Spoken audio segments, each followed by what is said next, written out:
There is a big shakeup going on in global politics. President Trump has just released his 2025 national security strategy, and Russia is actually praising it. Europe is rattled, and America is rewriting its foreign policy map.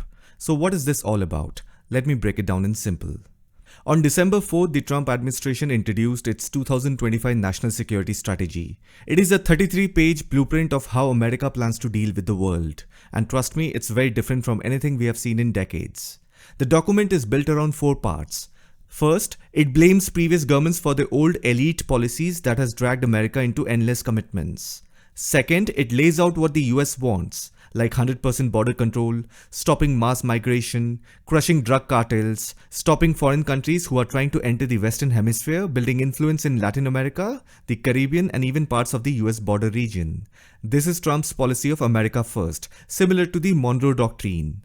And the third part highlights US strengths, like a powerful military, strong economy, and massive influence. And the fourth part actually represents the actual strategy, that is stop mass migration, secure borders, push allies to carry more weight, and rebuild American industry.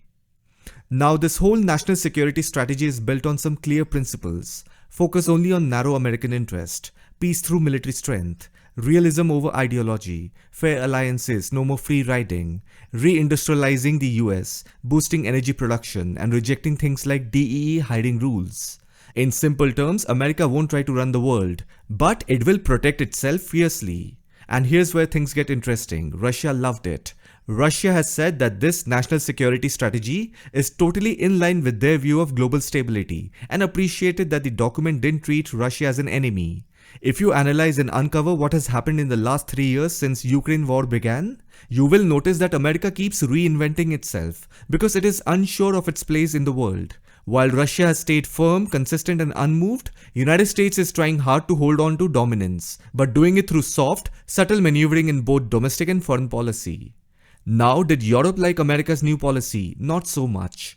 The strategy warns Europe about civilisational erasure, blames the European Union for blocking peace in Ukraine, and pushes NATO allies towards a 5% of GDP defense target under the Hague Commitment. In fact, you must have heard Elon Musk saying European Union is not a democracy, it's bureaucracy, rule of the unelected bureaucrats. Therefore, European Union should be abolished. Now, immediately German, Polish, and Swedish officials pushed back hard, saying America is being preachy and oversimplifying Europe's challenges. Anyhow, so Trump's national security strategy redraws America's map of priorities. If you look at the Western Hemisphere, it reinforces the Monroe Doctrine, meaning keeping foreign rivals out, crack down on drug cartels, secure borders, and deepen partnership in Latin America. For Asia, United States has to counter China's economic dominance, secure supply chains, and work closely with India through the Quad to keep the Indo-Pacific stable.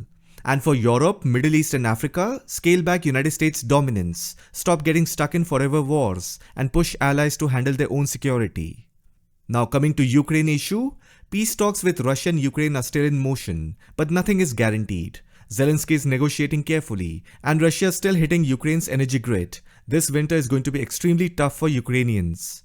Just now, Zelensky went to Brussels to meet NATO officials, and he openly said that Ukraine would share a revised plan with the United States. That's a clear signal that he is in no mood to accept Trump's proposal as it is. And the very fact that he is coordinating with NATO leadership shows something bigger. Even NATO seems to be playing its own political game with the US administration.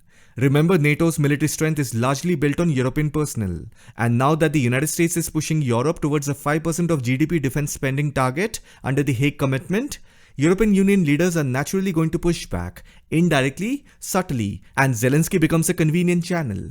In a way, they can use him to negotiate, delay, or shape the outcome in their favor.